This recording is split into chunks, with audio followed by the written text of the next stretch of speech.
মা অনেক সময় বলে এলাকার এই ছেলের সাথে ঘুরিস না, কিন্তু এই যে সতর্ক করলো, কারোর ব্যাপারে তাম্বিহ করলো, এই তাম্বিহ, এই সতর্কতা হলো মুহাব্বত। ইমানদারদেরকে আল্লাহ তাআলা ভালোবাসেন। আল্লাহ তাআলা ইমানদারদেরকে বলে দিলেন, এই ইমানদারেরা, তোমরা কিন্তু শত্রু মুক্ত নও, নিরাপদ নও,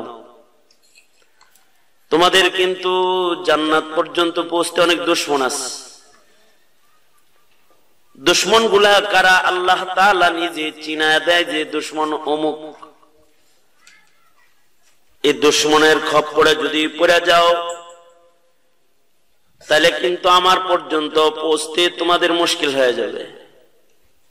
সুতরাং দুশমন থেকে সাবধান। এক বুজুর্গকে বলা হয়েছে, এক বুজুর্গ বলে যে, এই জানো জমিন থেকে জান্নাত কত দূর?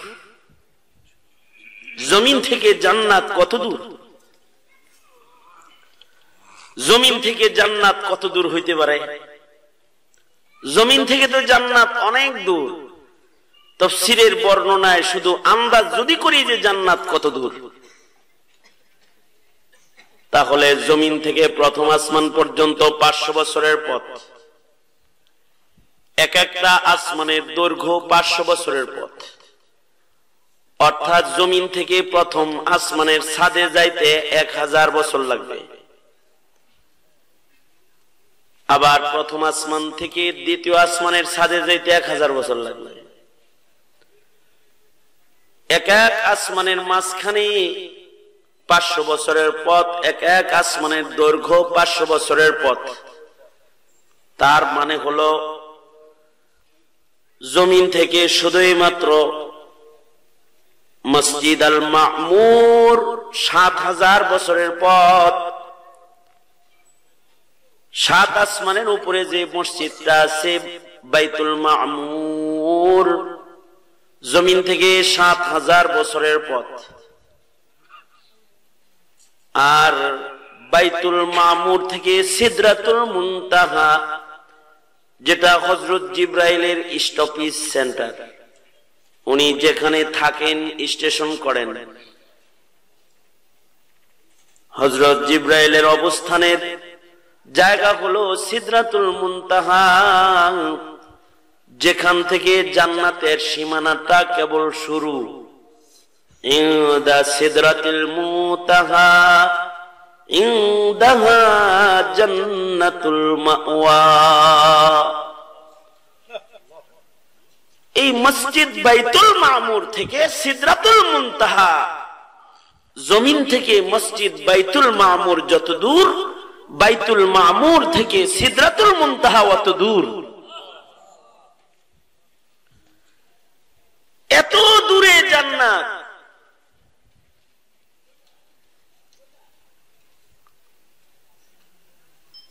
কিন্তু বুজুর্গ বলে জান্নাত আসলে বেশি দূর না, জান্নাত খুব কাছে। মুয়াসসার চুমরা সোহবত বজানে আশিকা আয়াদ, মুয়াসসার চুমরা সোহবত বজানে আশিকা আয়াদ, আমি বেনম কে জান্নাত বরজমি আজ আসমা আয়াদ।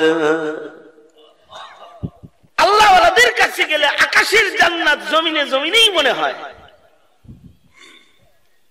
বুজুর্গ বলে জান্নাত অনেক দূর না, জান্নাত পৌঁছতে মাত্র 2 কদম। আল্লাহু আকবার, জোরে করে বলেন আল্লাহু আকবার। কিভাবে 2 কদম বুঝি নাই, একটু বুঝায় দেন ওস্তাদজি। বুজুর্গ বুঝায়, 2টা শয়তান আছে, 2 শয়তানের মাথায় 2 কদম রাখবা, তারপরে 3য় কদম আল্লাহর জান্নাত। একটা শয়তান হলো নফস শয়তান, নফসে আম্মারা, যেটা এটা শয়তান মানুষদেরকে পাপের কাজের দিকে ধাবিত করে। নফসে শয়তানের মাথার উপরে এক কদম। আর আল্লাহ তাআলা বারবার ইবলিস শয়তান দুশমন তোমারে চিনাইছে। এই শয়তান ইবলিস শয়তানের মাথায় রাখবা আর এক কদম। এই দুই শয়তানের ঘাড়ে পাড়া দিবা। এগোর কথা শুনবা না, আল্লাহর হুকুমে তৃতীয় কদম বারবার। 3 নাম্বার কদম যেটা ফেলবা সেটা আল্লাহ পাকের জান্নাত পাইবা। নফস তো কত কিছুই চায়। নফসের মুখালাফাত,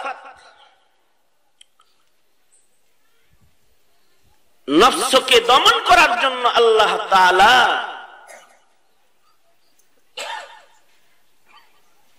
নফসের ইচ্ছাকে দমন করার জন্যই আল্লাহ তাআলা শরীয়ত, আল্লাহর ইচ্ছা বান্দাকে দান করছেন। তুমি নিজের নফসের চাহিদা যেটা, নিজের ইচ্ছা যেটা, এই ইচ্ছাকে দমন করো। নিজের ইচ্ছা দমন করে আল্লাহর ইচ্ছাকে তোমার ইচ্ছা বানাও। আল্লাহু আকবার বলেন। আল্লাহর ইচ্ছাকে যতক্ষণ পর্যন্ত বান্দা নিজের ইচ্ছা না বানাবে ততক্ষণ পর্যন্ত নফস শয়তানকে দমন করা যাইবে না। আর যতক্ষণ পর্যন্ত নিজের ইচ্ছার গুরুত্ব দেওয়া হবে ততক্ষণ পর্যন্ত সুখী মানুষ হওয়া যাইবে না। আল্লাহর ইচ্ছার কাছে নিজের ইচ্ছাকে দুপায়ে দলে ফেলবে।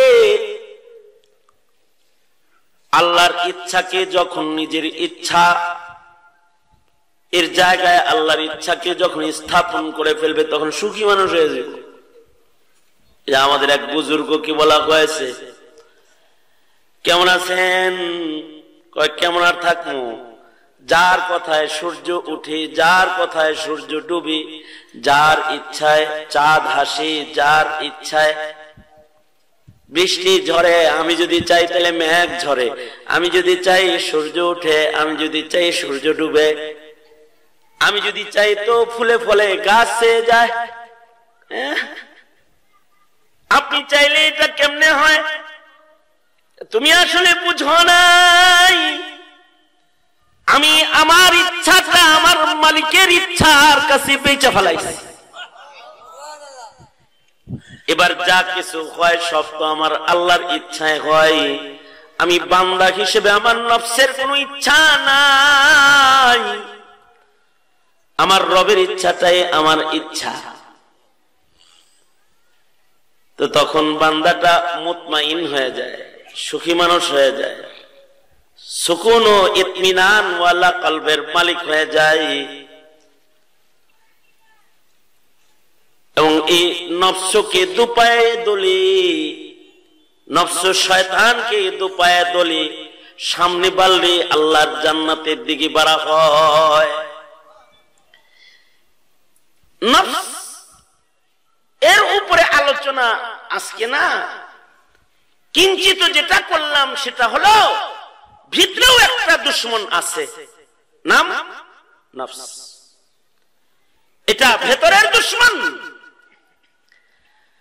আর আরেকটা দুশমন যেটা বাইরে আছে, আল্লাহ বলেন এই শয়তান দুশমন। কিন্তু